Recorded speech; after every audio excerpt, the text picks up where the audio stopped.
तो चलिए फ्रेंड्स, आज बनाते हैं इडली सांभर और चटनी।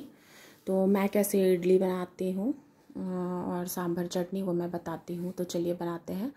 तो इसके लिए हम सबसे पहले लेते हैं इडली रवा। इडली रवा या आपको किसी भी ग्रोसरी शॉप पे इडली रवा मिल जाएगा, ठीक है। तो 1.5 कप है इडली रवा और 1/2 कप है उड़द की दाल, ठीक है। 1.5 कप और 1/2 कप ये रेशियो है। तो चलिए फिर इडली रवा को हम लोग अच्छे तरीके से वॉश कर लेते हैं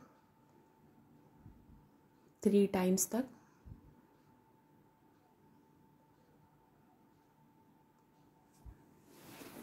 और इडली रवा आपको किसी भी ग्रोसरी शॉप पे मिल जाएगा आसानी से।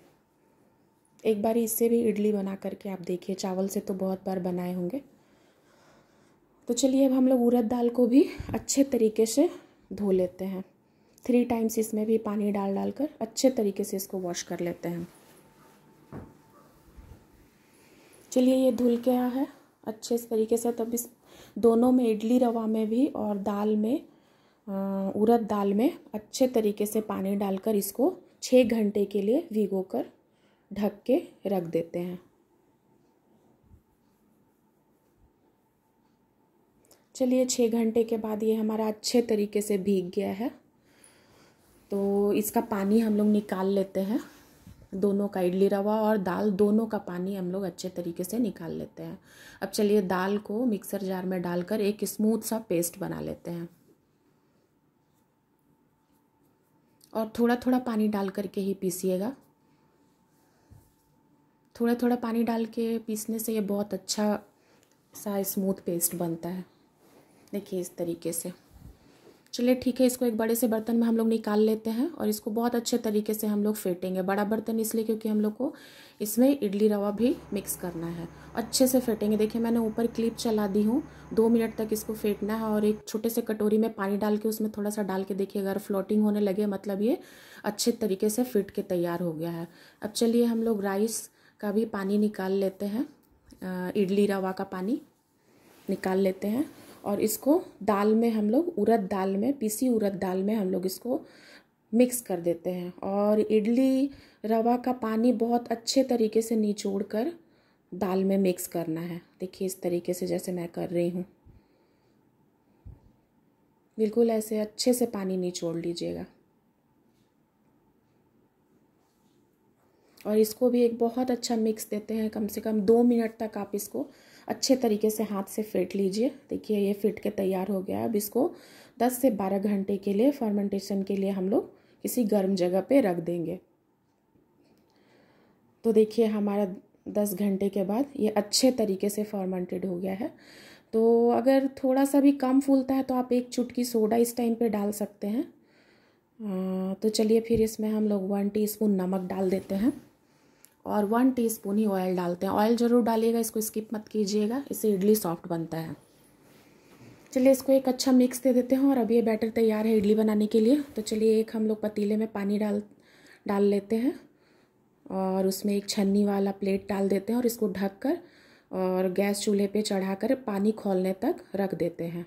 अब चलिए अब इडली का साँचा लेते हैं और उसमें तेल लगाकर, तेल से ग्रीस कर दीजिए उसको और उसमें इडली का बैटर भर दीजिए। थोड़ा खाली ही रखिएगा, पूरा भर भर के मत डालिएगा, ठीक है। देखिए अभी चलिए पानी हमारा खौलने लगा है। अब हम लोग इसमें इडली स्टैंड को रख देंगे और 10 से 12 मिनट में ये बन के इडली तैयार हो जाती है।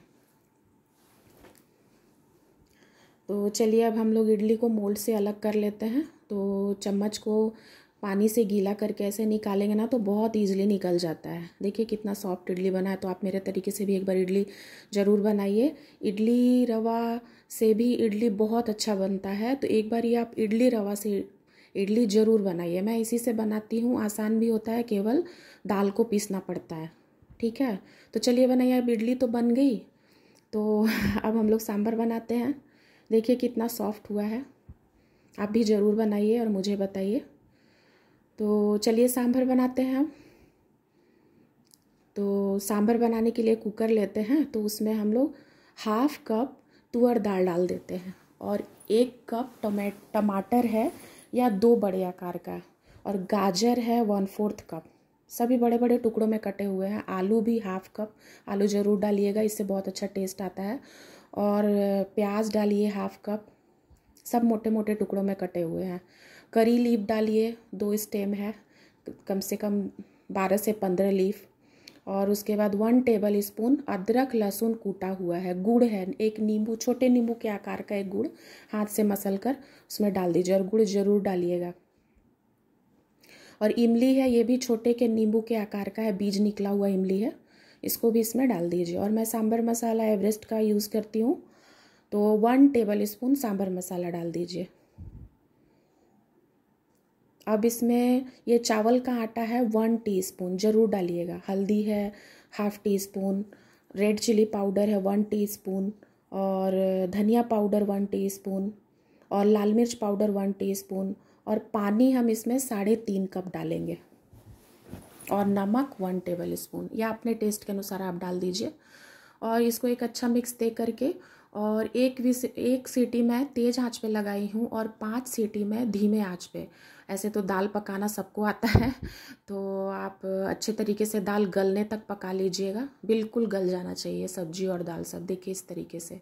अब कलछी से हिला हिला के इसको स्मूथ कर लीजिए, नहीं तो एक पोटैटो मैशर से भी स्मूथ कर सकते हैं आप, मैं इसी से कर रही हूँ। तो देखिए, तो मेरी सांभर थोड़ी सी गाढ़ी है, तो मैं इसमें 1 कप खौला हुआ पानी, बिल्कुल गर्म पानी ही मिलाना है, ठंडा पानी नहीं, तो मैं मिला दी हूँ। फिर इसमें मैं नमक डाल दे रही हूँ 1 टीस्पून, और ये हमारा सांभर अब तैयार है। तो चलिए अब इसका तड़का बना लेते हैं। अब इसको एक बर्तन में पलट देते हैं और तड़का बनाते हैं। तो अब तड़का पैन में 1 टेबल स्पून मैं सरसों ऑयल ले रही हूँ, और 1/2 टीस्पून इसमें हम हींग डालेंगे, तेल गरम हो जाएगा तो। 1/2 टीस्पून ही हम राई डालेंगे, 1 टीस्पून हम फिनेगरी सीड डालेंगे, मेथी दाना, जीरा 1/2 टीस्पून, लाल मिर्च 3-4 बड़े साइज का, और करी लीव्स 15 से 16, और इसमें हम Kashmiri red chilli powder 1 teaspoon डाल करके और हम लोग तड़का लगा देंगे। चलिए सांभर तैयार हो गया, तो अब चटनी बना लेते हैं। अब एक मिक्सर जार हम लेते हैं, उसमें हम 1/2 कप भुनी हुई मूंगफली ले रहे हैं। तो आप इसका छिलका उतार सकते हैं, मैं नहीं उतारूंगी। तो चलिए फिर इसमें 1/4 कप हम लोग धनिया पत्ती ले लेते हैं, 1/4 कप ही हम इसमें पुदीना की पत्ती ले लेते हैं, और गार्लिक लेते हैं 10 से 12, और इमली डाल देते हैं एक नींबू के आकार के छोटे, 4 हरी मिर्च, सॉल्ट 1 टीस्पून, गुड़ डाल देते हैं एक नींबू के आकार का, और पानी डालकर इसका हम एक स्मूथ पेस्ट बना लेते हैं। पानी भी थोड़ा थोड़ा ही डाल करके इसको हमको पीसना है। चलिए तो अब इसको एक हम निकाल लेते हैं। अब इसका भी तड़का बना लेते हैं। तो इसमें भी हम लोग सरसों तेल 1 टेबल स्पून लेकर हींग डाल देंगे, राई डाल देंगे 1 टीस्पून, 1/4 टीस्पून जीरा डाल देंगे, करी लीफ डाल देंगे 4-5, और लाल मिर्च डाल करके, और एक अच्छा सा मिक्स देकर ये तड़का हम इसमें डाल देते हैं। तो हमारा चटनी भी तैयार हो गया। तो एक बार मेरे तरीके से ये तीनों चीज़ें बना करके देखिए और खाइए, और बताइए हम मुझे कि कैसा बना था। और मेरे रेसिपी को ज़रूर से ज़रूर बनाइए, और मेरे चैनल को लाइक कीजिए, सब्सक्राइब कीजिए, शेयर कीजिए, और खाइए पीजिए, खुश रहिए, और ज़रूर बनाइए मेरा रेसिपी ज़रूर, और कमेंट भी कीजिएगा ही कीजिएगा कमेंट। Thank you.